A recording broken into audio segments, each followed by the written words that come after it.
Hello everyone, welcome to my YouTube channel learn with Kanika. आज हम करेंगे यूपी जूनियर सुपर टेट का सोशल स्टडीज़ का प्रैक्टिस सेट 7। तो इसमें 6 सेट कंप्लीट हो चुके हैं, तो 7 का पार्ट 1 करेंगे। इसके 50 क्वेश्चंस इसमें, और इसमें पूरे टोटल 10 सेट्स हैं। तो अब ये 7 सेट भी कल कंप्लीट हो जाएंगे इसके दोनों पार्ट करके। तो इसके बाद केवल ये 3 सेट्स बचेंगे।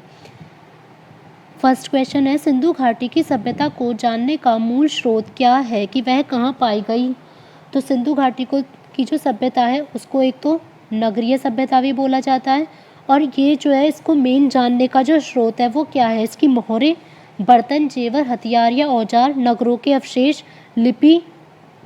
तो इसका मूल स्रोत क्या है, इसके नाम से ही पता चल गया कि ये पहली नगरीय सभ्यता जो थी वो सिंधु घाटी की सभ्यता ही थी। तो ये किससे पता चलती है, नगरों के अवशेष से। तो ऑप्शन हो जाएगा हमारा सी। नेक्स्ट है, आर्य शब्द का शाब्दिक अर्थ क्या है। तो जो आर्य का हमें शाब्दिक अर्थ बताना है कि क्या होगा, श्रेष्ठ या फिर विद्वान या पुरोहित या फिर योद्धा। तो जो आर्य शब्द का अर्थ होता है उसका मीनिंग क्या होता है, श्रेष्ठ। वैदिक सभ्यता को भारतीय, ये जो आर्य सभ्यता या वैदिक कुछ भी लिखा आ सकता है, दोनों का एक ही नाम है। तो वैदिक सभ्यता या आर्य सभ्यता को भारतीय सभ्यता एवं संस्कृति का आधार स्तंभ माना जाता है। तो आर्य जो है वो संस्कृत भाषा का शब्द है जिसका मीनिंग होता है या तो श्रेष्ठ, इसमें दे दिया है, और दूसरा भी आ सकता है या फिर उच्च कुल का, मीन्स जिसका कुल या वंश उच्च हो या फिर जो श्रेष्ठ हो। नेक्स्ट है, निम्नलिखित पर विचार कीजिए। ये हमें 3 स्टेटमेंट दिए हैं, बतानी है कि कौन सी विशेषता महायान बौद्ध मत की है। तो महायान की हमें बतानी है इनमें से कौन सी होगी। फर्स्ट है, बुद्ध में देवतारोपण। तो ये बिल्कुल ठीक है कि जो महायान थे वो जो है बौद्ध धर्म की एक प्रमुख शाखा होती है जिसका आरंभ जो है पहली शताब्दी के आसपास माना जाता है, और ये भक्ति प्रधान होती है। ये जो महायान है ये भक्ति प्रधान है।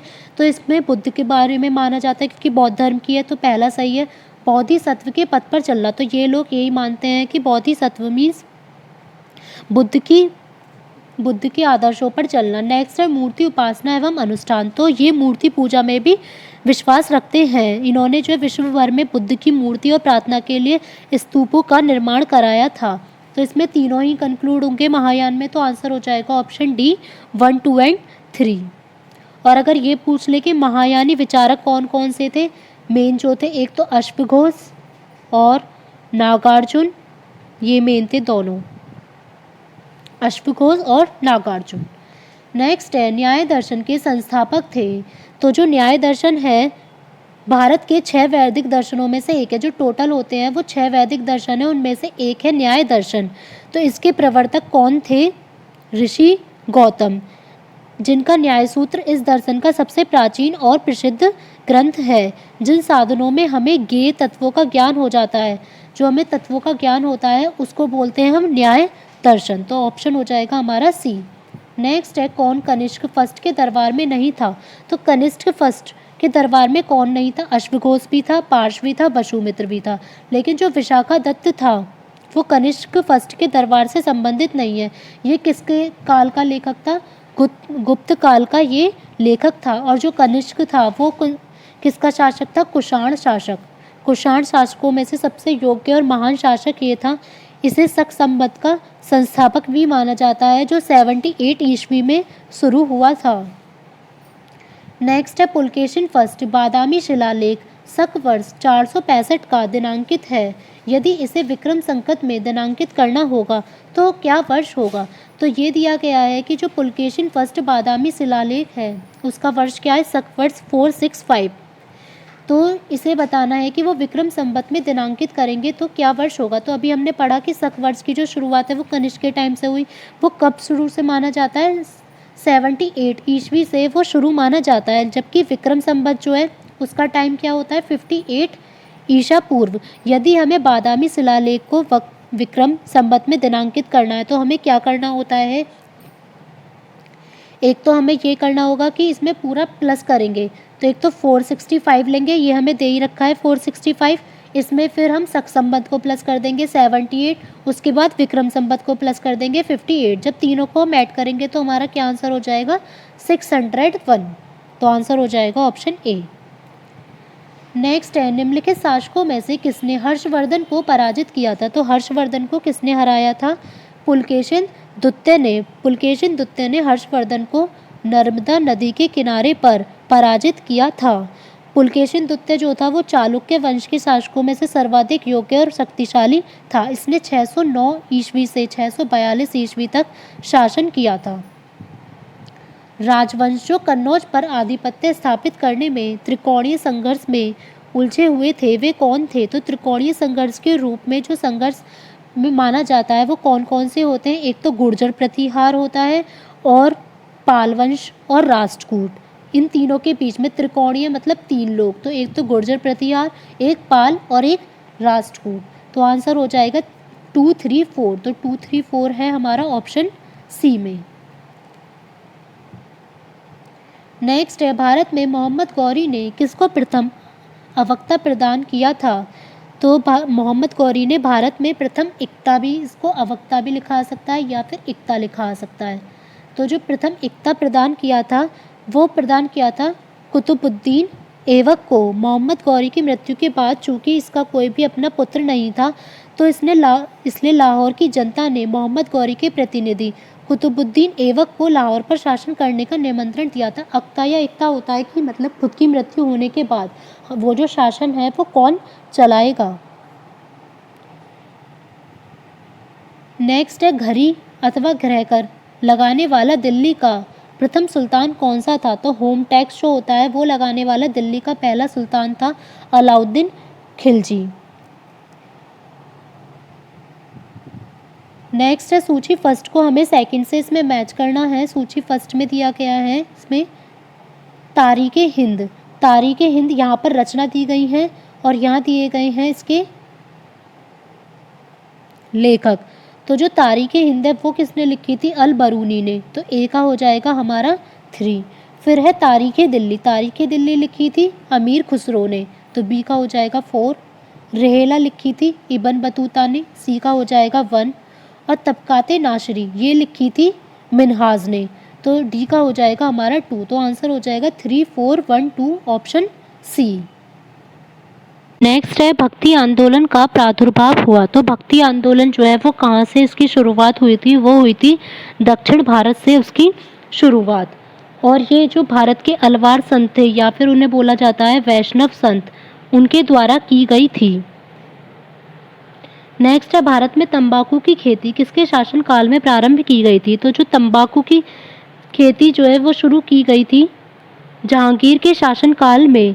भारत में तंबाकू 1605 ईस्वी में पुर्तगालियों द्वारा लाई गई थी, जिसके बाद वो भारत के जन सामान्य में नॉर्मल लोकप्रिय हो गई। तो ये जो पुर्तगाली थे ये कब आए थे? जहांगीर के टाइम पे। तो यही पूछा है किसके शासनकाल में शुरू की गई थी? जहांगीर के शासनकाल में। प्रसिद्ध चित्रकार मंसूर किसके काल में था? तो जो प्रसिद्ध चित्रकार मंसूर था वो हमें बताना है किसके शासनकाल में था? अकबर, जहांगीर, शाहजहां या हुमायूं? तो ये था जहांगीर के काल में।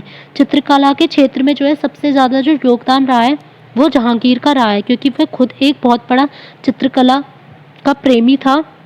उसके दरबार में अबुल हसन, फर्रुख बेग, विशनदास ये सब चित्रकार थे। तो ये जो मंसूर है ये जहांगीर के टाइम का ही था। नेक्स्ट है, शिवाजी के शासनकाल में वित्त मंत्री को किस नाम से जाना जाता था? तो जो वित्त मंत्री होता है फाइनेंस मिनिस्टर, शिवाजी के काल में उसे जाना जाता था अमात्य के नाम से। नेक्स्ट है, कलकत्ता किसने बनाया? कलकत्ता किसने बनाया था? तो कलकत्ता बनाया था जॉब चारनॉक ने। और केस की नींव जो है वो कब डली थी? 1690 ईस्वी में। नेक्स्ट है, निम्नलिखित में से कौन भारत में उपनिवेशवाद का आर्थिक आलोचक था या थे?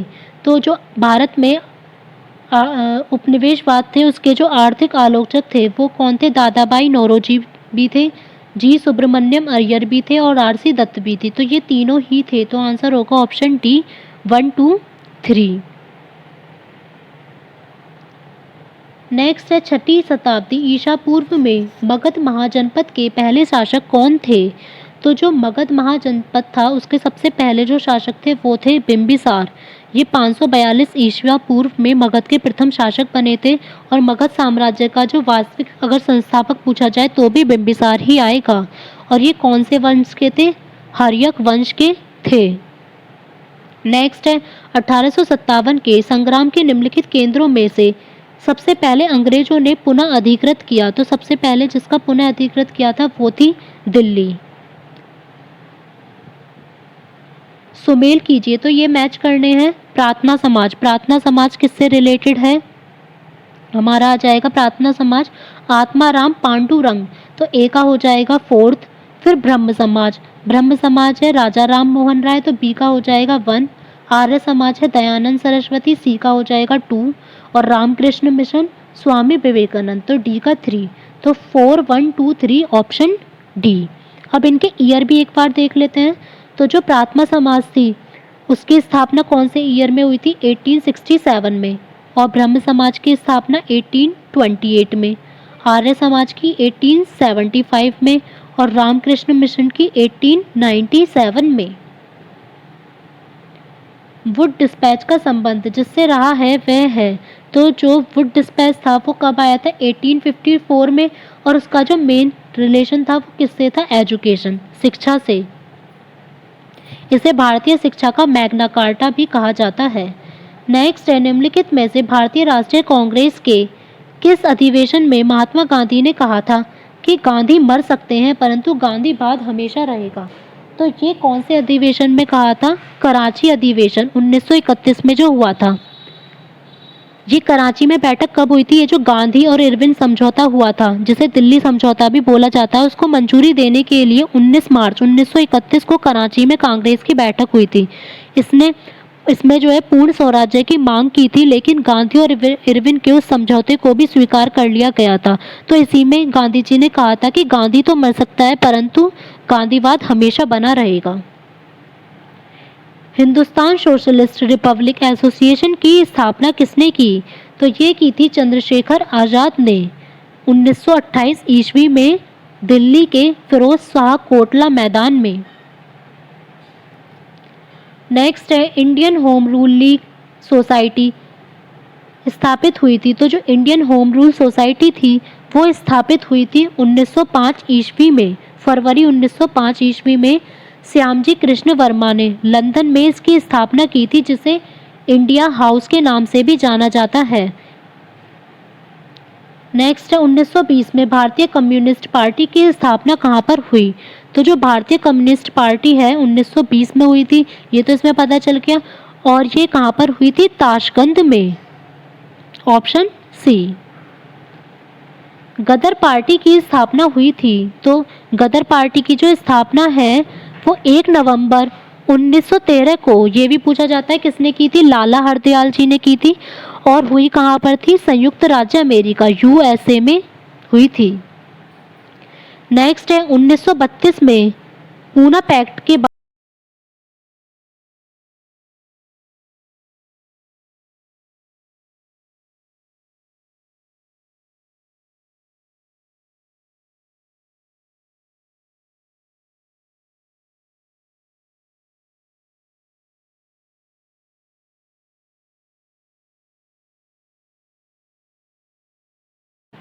नेक्स्ट है 1932 में पूना पैक्ट के बाद हरिजन सेवक संघ की स्थापना हुई थी। तो इसके अध्यक्ष कौन थे? तो जो पूना पैक्ट के बाद हरिजन सेवक संघ की स्थापना हुई थी उसके अध्यक्ष थे घनश्याम दास बिरला। तो आंसर हो जाएगा ऑप्शन बी। और ये जो पूना पैक्ट है ये किस किस के बीच में हुआ था? महात्मा गांधी और BR अम्बेडकर के बीच में 1932 में हुआ था। भारत छोड़ो आंदोलन के समय निम्नलिखित में से किसने कांग्रेस रेडियो का प्रसारण किया था? तो भारत छोड़ो आंदोलन ये कब हुआ था? 9 अगस्त 1942 ईस्वी को ये शुरू हुआ था। इस आंदोलन के दौरान कांग्रेस द्वारा मुंबई के कई भागों में गुप्त रेडियो प्रसारित किया गया था। तो ये जो कांग्रेस रेडियो का प्रसारण किया था ये किया था उषा मेहता ने, ऑप्शन सी। नेक्स्ट है जब भारत स्वतंत्र हुआ उस समय कांग्रेस के अध्यक्ष कौन थे? तो जब भारत स्वतंत्र हुआ था मीन्स 15 अगस्त 1947 के टाइम पर कांग्रेस के अध्यक्ष थे JB कृपलानी। नेक्स्ट है इनमें से कौन सा सुमेलित नहीं है, तो कौन सा अनमैच्ड है, प्रार्थना समाज। ये अभी हमने पढ़ा था कि प्रार्थना समाज की स्थापना की थी आत्माराम पांडुरंग, ये ठीक है। नेक्स्ट है आत्मीय सभा, तो आत्मीय सभा की स्थापना जो है वो देवेंद्र नाथ टैगोर ने नहीं की थी बल्कि राजा राम मोहन राय ने की थी, तो ये हमारा ऑप्शन बी गलत हो जाएगा। सी वाला है भारतीय ब्रह्म समाज, इसका सही है ये केशव चंद्रसेन। तो जब इन दोनों में कंफ्यूजन रहता है, इनकी स्थापना तो की थी आत्माराम पांडुरंग ने, लेकिन ये इनके कहने पर ही की थी, तो कहीं कहीं ये नेम भी आ जाता है और आत्माराम पांडुरंग भी, तो दोनों ही ऑप्शन ये ठीक होंगे। नेक्स्ट है राधा स्वामी सत्संग, तो ये है तुलसीदास जी, तुलसी राम का, तो ऑप्शन बी हो जाएगा हमारा आंसर। किस वर्ष में स्वतंत्र भारत तथा चीन के मध्य तिब्बत पर चीनी अधिकार का अनुमोदन करने वाली संधि पर हस्ताक्षर हुए थे, तो ये हुए थे 1954 में, जिसके तहत भारत ने तिब्बत पर चीन के अधिकार को स्वीकार कर लिया था। धन विधेयक भारत के संविधान के किस अनुच्छेद में है, तो जो मनी बिल है वो है आर्टिकल 110 में। इसमें जो जब भी धन विधेयक से संबंधित होता है तो उसमें लोकसभा अध्यक्ष का ही निर्णय होता है, और ये जो धन विधेयक है वो हमेशा लोकसभा से ही पास कराया जाता है, राज्यसभा उसे केवल 14 दिन के लिए अपने पास रख सकती है।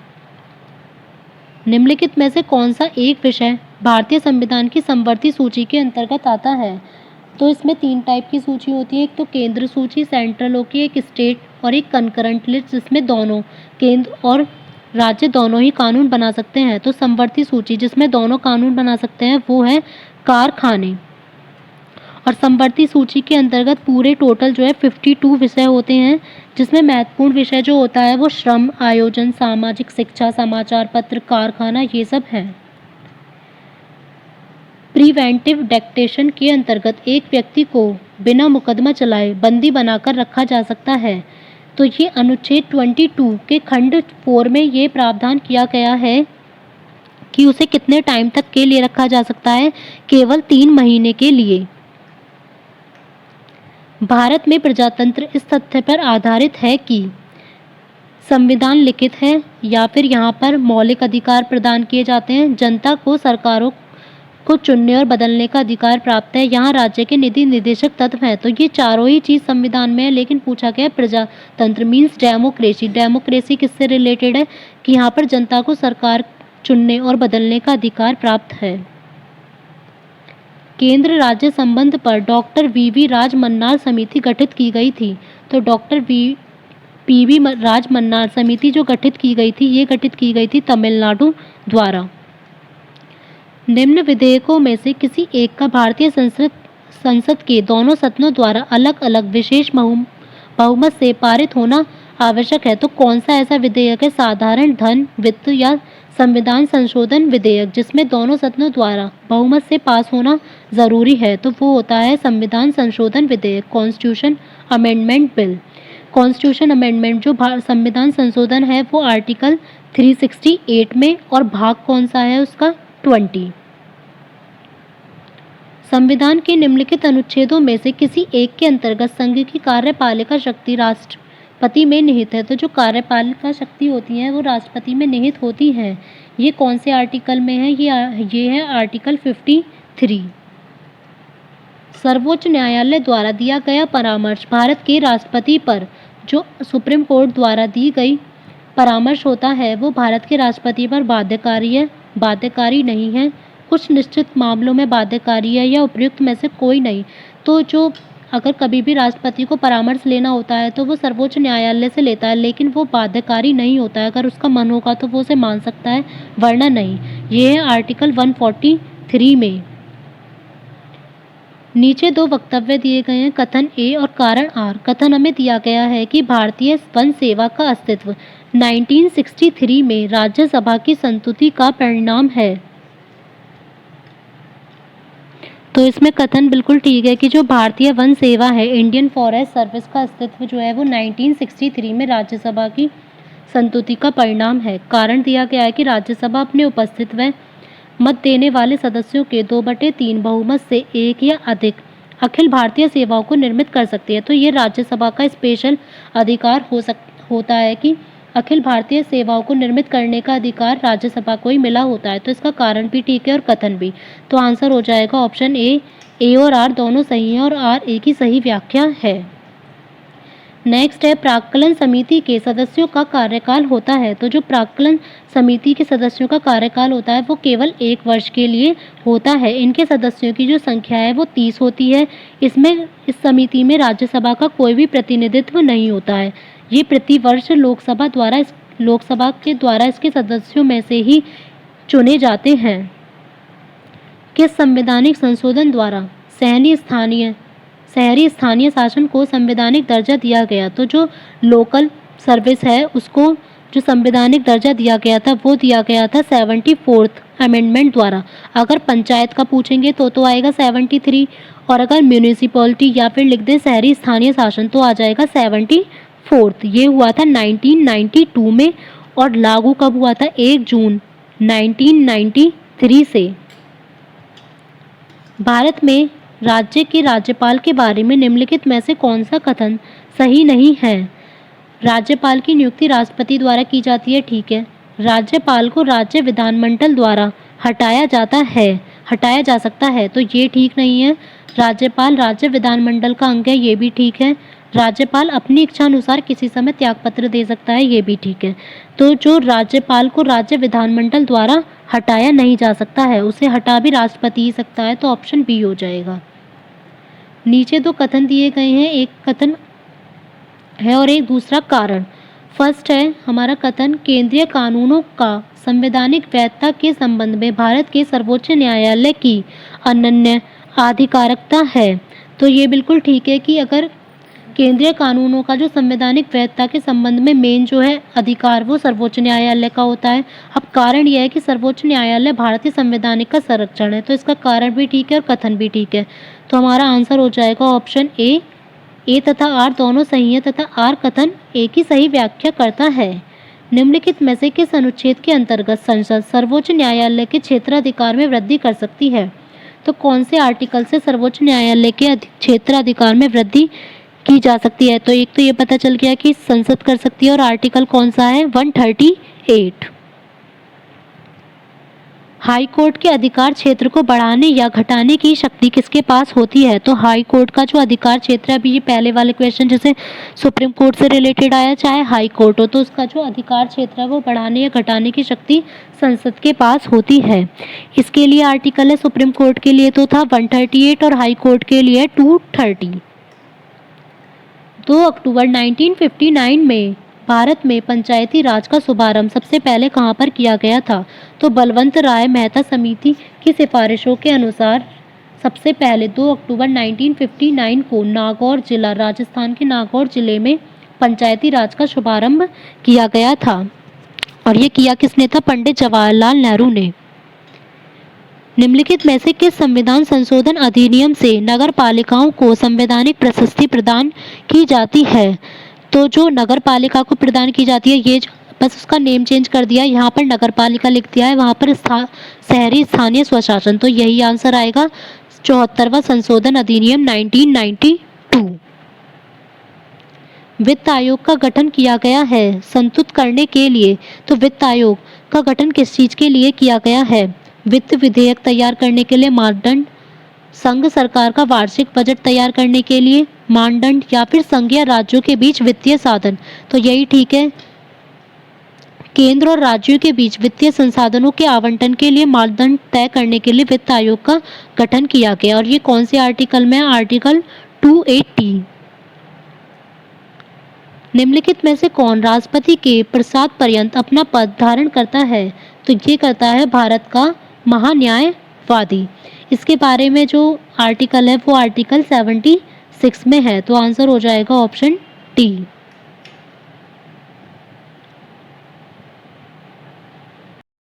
अगर आपको क्लास अच्छी लगी हो तो वीडियो को लाइक एंड शेयर ज़रूर करें, और साथ ही चैनल पर अगर नए हैं तो चैनल को सब्सक्राइब करना ना भूलें। साथ ही आप बेल आइकन प्रेस कर सकते हैं ताकि आपको वीडियो का नोटिफिकेशन अपलोड होते ही मिल जाए। और कमेंट बॉक्स में ज़रूर शेयर करें कि आपको क्लास कैसी लगी और आपका स्कोर कैसा रहा। Thank you.